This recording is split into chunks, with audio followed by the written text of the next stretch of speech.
Hey, what's up guys? My name is BrainBean. Today we're going to be taking a look at the new Corsair K95 Platinum mechanical gaming keyboard. Now Corsair has really been on top of their game for the last few years, putting out better and better keyboards, and I'm really hoping that this K95 Platinum is no exception. So without any further ado, let's go ahead and just take a look at the keyboard. Starting with the keyboard's overall construction and design, you can see that Corsair kept the brushed aluminum backplate that has been the standard since the original K70. The K95 offers the backplate in two colors. For the Cherry MX Speed version, you can get it in silver or black, however the Cherry MX Brown version only comes in black. The brushed aluminum backplate gives the keyboard a much more professional look than your typical gaming keyboard, and while it is smudge and fingerprint proof, the small grooves can accumulate dust over time. The K95 Platinum is rock solid. The funny thing is that the keyboard initially surprised me with how light it is, but even cranking down on the keys, I couldn't get the keyboard to flex. The K95 Platinum has 6 dedicated textured macro keys on the left side of the board that can be programmed in the Q software. One of my biggest complaints about the K70 was the lack of macro keys, so when I saw the K95 Platinum was going to include a row of macro keys, I was really excited. After getting my hands on the keyboard, I like the textured macro keys a lot more than I thought I would, as the contoured sides make for easy recognition of the keys. Speaking of textured keycaps, the K95 Platinum also comes with 2 textured sets of keycaps and a keycap puller. You get a set of WASD for games like first-person shooters and a set of QWERDF keys for MOBAs.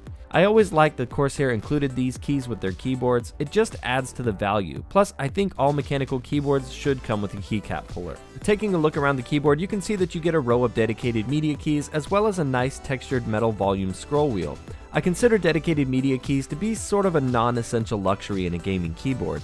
It's definitely not the first thing I look for, but when you're paying a premium price like a lot of today's mechanical gaming keyboards cost, it is something I would expect to see thrown in. You also have buttons on the left side of the board for swapping between 3 onboard profiles, adjusting the 3 brightness settings, and a Windows lock mode for gaming. As an added bonus, all of these buttons are RGB as well. The K95 Platinum does of course have 16.8 million color RGB illumination that can be controlled via Corsair's Q software. One bonus of the K95 Platinum is the addition of onboard memory, so you can save up to 3 profiles directly on the keyboard, meaning you can take your keyboard with you and still have your lighting profiles. To bring the K95's RGB to the next level, Corsair added a light bar on top of the keyboard which has 19 individual lighting zones. It's really a neat feature to be sure, but I also see it being a bit of a distraction, especially when having it reflect off of your monitor, for example. The clear Cherry MX RGB switch casings of course accentuate the lighting thanks to the exposed switch design of Corsair's mechanical keyboards.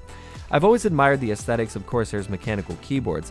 They really do look beautiful, and making the Corsair's logo RGB illuminated with multiple zones as well is a really nice touch. Keeping with the all-premium theme going on here, the K95 Platinum uses genuine Cherry MX switches. There's a reason Cherry MX switches are considered the industry standard for quality. The amount of testing and quality control that goes into their production is astounding. The K95 Platinum comes with one of 2 switch varieties, the Cherry MX Brown for a tactile option, and the Cherry MX Speed for a linear option. I do see the lack of offering the blue switch a bit of a disadvantage because a lot of people like the clicky switches, and the RGB Cherry MX switches have clear switch casings that look really nice with the exposed switch design on the board.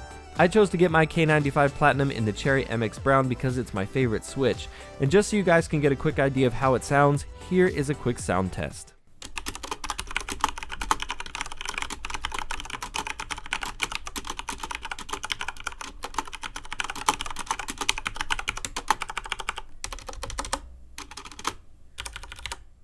The keycaps on the K95 Platinum are not my favorite. Corsair has been using the same bold font on their keyboards for the last few keyboard releases. I can see why they use it. The large bold lettering allows for more of the RGB lights to shine through, but for me personally, I do prefer a little bit more of a simplistic font. After using it for a while though, for me at least, I did start to get used to it, and you can always order yourself a set of Cherry MX compatible keycaps and swap them out. All the secondary functions on the keycaps are illuminated, which I always appreciate, even if they are a little bit dimmer than the primary character. And lastly, the spacebar is textured with the same diamond plate pattern that's on all of their textured keycaps, and that's kind of what I would have liked to have seen here with the spacebar. I don't really like the textured spacebar, so I wish they would have included it as a swappable textured spacebar to give us the option like they do with the other keys. In terms of extras, you do get USB pass-through, which I always appreciate, and in this case the placement of the pass-through is really good. I much prefer it when the pass-through is located on the back of the board. Another change to the K95 Platinum is the magnetic dual-sided wrist rest. Like the name implies, the detachable wrist rest has a magnetic pad that's textured on one side and smooth on the other. To switch it out, all you have to do is simply flip it over. The magnets are plenty strong, making it so that the pad won't move around or fall off during use. The cable on the K95 Platinum is pretty thick and bifurcates into two smaller cables with USB connectors. I've said this before, but Corsair's USB connectors are too big and bulky for my taste. You don't need big flashy USB connectors, just keep them small and simple. The LED indicators are some of my favorites that I've seen on any keyboard. They're nice and minimalistic, and they just add to the clean look of the keyboard. Looking at the underside of the keyboard now, Corsair has added a cable management routing system designed for use with things like a headset so that you don't have to have it routed around your keyboard or coming in at an awkward angle. I especially like this addition because with the USB pass-through located on the back of the board, it makes it really convenient to plug your headset in and then simply route it through the middle of the keyboard. The underside of the keyboard also has 4 very large rubberized pads and 2 rubberized extendable legs to keep the keyboard in place during use. The removable wrist rest also has 2 of these pads on there as well. Overall, the K95 Platinum is just about as premium as it gets. On the negative side, the font's not the best, and the Corsair Q software isn't as intuitive as Razer's Synapse. But the sheer amount of features you get in this keyboard and the all top-of-the-line components from the genuine Cherry MX switches to the brushed aluminum backplate make the K95 Platinum an exceptional keyboard that I can't recommend enough. At $200, it's quite the investment for a keyboard, but with a lot of gaming keyboards today costing around $150 anyways, I think if your budget can swing it, the K95 Platinum packs plenty of value for the extra $50. Well, that's it for the video, guys. As always, give this video a like if you enjoyed it to show your support, and be sure to subscribe to the channel if you're new here because I've got a lot more videos coming your way in the near future.